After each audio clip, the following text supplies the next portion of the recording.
mlango. Oa. Mimi nishakwambia sifungue babu. Nilijua kama utakuja nyumbani na ninakwambia hizo hela lazima. Hello guys, I hope mko poa. I'm okay too. I'm doing good. Thank you for subscribing to my YouTube channel.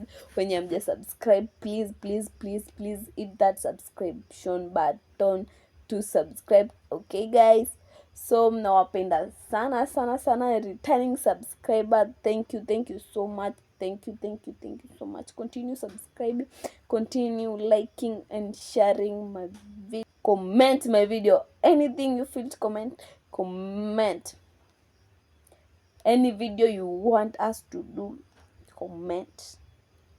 Any mistake, anything you want to say, guys, msinyamaze, please my people.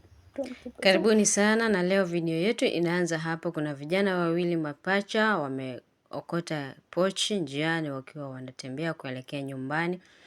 Na walipoiokota pochi ile wakawa wanavutana, kila mmoja anataka, lakini mmoja anasema yeye ndo ameokota kwa hivyo hampei. Huyu mwenye amevaa white ndo ameokota pochi, lakini huyu mwenye amevaa red akawa anaitaka hiyo pochi kwa nguvu akisema wagawanye, lakini huyu mwenye amevaa white akawa hataki wagawanye. Wakawa wanavutana pale aking'ang'ania wagawane. Huyu wa white akamsukumanisha huyu wa red, na huyu wa red kwa hasira akaona jiwe kando yake, akalichukua lile jiwe akiwa anainuka ili aweze kumgonga ndugu yake. Mama mmoja alitokea na akamsimamisha, akaanza kuwauliza nini mbaya mpaka mnapelekea kugongana na mawe. Yule mweupe akawa anataka kumwelezea vile kumeenda. Huyo mama akamwambia hebu tulia kwanza. Akabidi aweke jiwe. Alipoweka jiwe akawa sasa anasikiza. Huyo mama akawa anasikiza watoto wana shida gani, ndio wakaelezewa. Na huyu wa white akasema mimi sigawani na mtu pesa yoyote.